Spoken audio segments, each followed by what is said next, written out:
Let's talk about the backlash to the Mandalorian.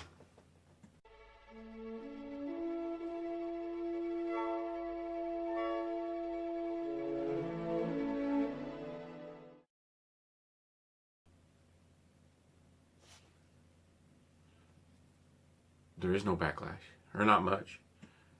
But what about those toxic fans? Where they at? Where was the backlash to the Force Awakens? I mean, I watched the Force Awakens and I thought it was okay, but I didn't hate it. I didn't hate it like I hated The Last Jedi. I loved Rogue One. There was some backlash to Rogue One about the CGI for Carrie Fisher. So where's the backlash to The Mandalorian? Anyway, let's talk about some movies. That's what I love movies. I got a Facebook page if you want to look it up, Sci-Fi and Fantasy Cast. I don't recommend going to seeing Rise of Skywalker because the leaks were accurate. They come out that the script got stolen or the script got lost and somebody found it. Somebody read the script probably. So the leaks were accurate on it. The leaks were accurate on Terminator Dark Fate. So the leaks are accurate, and I'm glad I'm following the leaks because I don't want to be gouged again like I was for The Last Jedi. Ivan Ortega, I don't know how you're doing, buddy. You haven't put out a video for a while, but we may need you for The Rise of Skywalker. Anyway, the leaks for Rise of Skywalker are not good. They're not good. They've made changes. They just finished the film, the script. I mean, here's the thing. They deleted the extended universe for Star Wars. But now they're cherry picking the extended universe for Star Wars. And they are still selling that material right now. You can go to a comic book store and you can buy Legends. That's called Legends now. It's extended universe. That used to be canon, but it's not canon. But they're still selling it and making money off of it.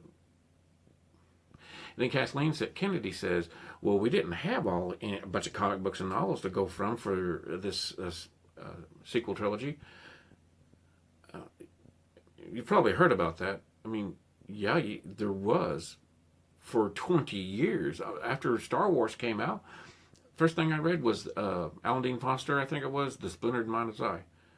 There's been content since Star Wars came out and the successful comic books. What is she thinking at all? So, here's the thing. They deleted the EU, the extended universe. The Last Jedi, they talk crap about fans.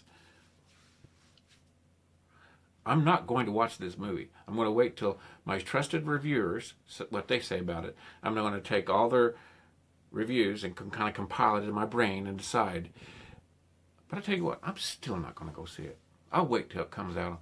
You know, my friend Mark Hamill, I don't know him personally, but he's from the town. He married a girl from the town I grew up. I talked to him on Twitter a little bit.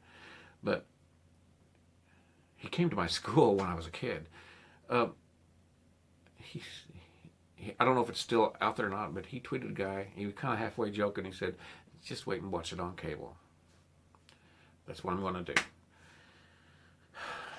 Unless it's so amazing from my trusted reviewers that I might go see it. But I don't know.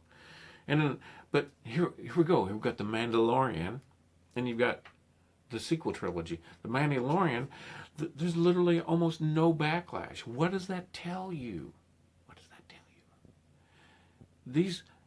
They can't be honest. These showmakers, studios, these heads of the studios, they can't be honest. And the problem is they're not just being dishonest with us, they're being dishonest with themselves.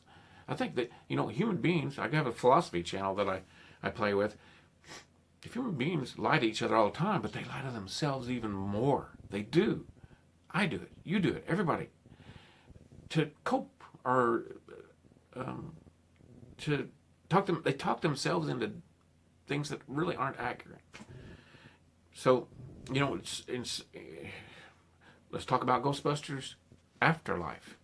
So that leak was right. You know, I hope it's good, because they're going to dark fate Ghostbusters is not careful. They're going to Last Jedi.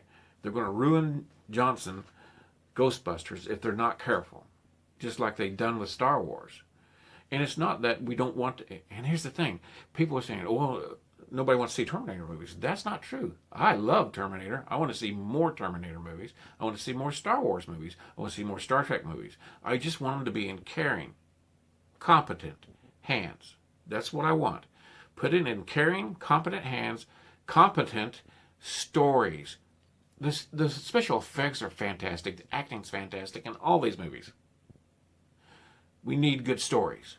That's what we need. You know what? Maybe they should, I've talked about this before, they should limit the budget on these movies, because they get so busy. You know, story takes a backseat to special effects. Limit the budget. I mean, Tim Miller made Dark Fate, but he also made the first Deadpool. The first Deadpool was great. He had a limited budget. And I think that made him pull creativity out of his butt or somewhere. Limit the budgets. The name of the game for this stuff, for these studios, is to make money. So if you spend $1 million on a movie and you make $2 million, it's a success. If you spend $10 million and it makes $20 million, it's a success. But if you spend $200 million on something and it makes $28 million, why? Why? I really don't think it's that complicated. Star Wars, or any movie, you take the characters, you test them within their limits, give them a mission or two to deal with, and have a story arc for them. And if it's trilogies, sequels, you have arcs that go through this. Do I have to mention the name Marvel every time? So, we want to see more movies of this stuff. We just don't want to see bad stories. We don't want to see politics overtly injected into it that is a ridiculous amount. There's always been strong female characters. There's always been, you know, do I have to name them off? Look at The Expanse. It's amazing. Strong female characters sprinkled throughout there. Strong male characters sprinkled throughout there. It's not a contest. You put a good story, you'll have good characters, you'll have evil characters, you'll have strong ones, you'll have weak ones. Look what they did to Finn. Anyway, in Star Wars. Oh, I'll never forget in Last Jedi, they had this thing that was squirting water all over the place. Oh my God. So, just, you know, they don't want to treat the characters with respect. I mean, the characters are a side note to agendas. Just make a good story, you know. The successful franchises that go on, and in time, that for the long term, they don't get. I mean, Star Trek has had strong female characters from the beginning. That was the 60s. That was the first interracial kiss. But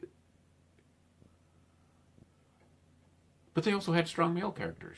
I mean, it's like Hollywood's trying to overcorrect, or I don't know if they're trying to cater. Am I a member of the Fandom Menace? I guess I am, but I don't have a card. So, here we are again. The Rise of Skywalker is going to come out. You know, I don't want to say spoilers, but I mean, she's a Palpatine that's going to take the Skywalker's name. That, to me, that's an insult. That's an insult. They cut out a bunch of George Lucas's stuff. I mean, all the Lucas have been right for the most part. Just whoever's making, Mr. Reitman, you're making Ghostbusters, Afterlife. Just make a good story. Just have a good story, and make a Ghostbusters Academy movies. Make a string of them. Good story, long arc. All right. Merry Christmas. We'll see you next video.